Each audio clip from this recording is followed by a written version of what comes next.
month long, we are putting a spotlight on the Hispanic and Latin communities of Central Ohio. And today we're focusing on mental health and access to social resources. The 2020 census reports about 3% of households in Ohio use Spanish as their primary language, yet there are very few bilingual therapists. It's why one local organization is working to bring awareness to the issue.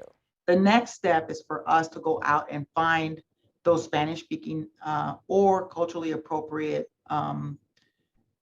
providers in our community. And I will tell you, they're extremely limited. We're talking 2 to 3 providers that actually speak Spanish. Ramona Reyes is the program director of the Lady of Guadalupe Center, a resource center for the Hispanic community here in Central Ohio. She says not only is language a barrier, but paying for mental health services is a challenge for some families. Reyes says her organization is now part of the Latino Mental Health Navigator. The goal of the program is to support and connect Spanish speakers with multilingual mental health experts. So it's everything from educating our community about it's okay to reach out about mental health.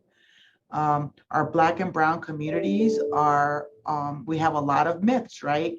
The nonprofit organization wants to highlight and create more accessible resources, but Reyes says there just aren't enough multilingual experts in our region. We all know that in order to share and be vulnerable, you need to build a relationship with your counselor. So there's a lot of issues that occur when we don't have those services to support not only Latinos, but anybody who speaks in another language that currently is not being served here in Franklin County. The Lady of Guadalupe Center is also teaming up with Ohio State government agencies to expand their services to kids. That includes collaborations with Adam H., the Columbus City Council, and the Ohio Supreme Court. We're having those conversations on how we can bring all our resources together and hopefully come up with a plan that doesn't only service Spanish speakers, but any and all folks that are where English is a second language.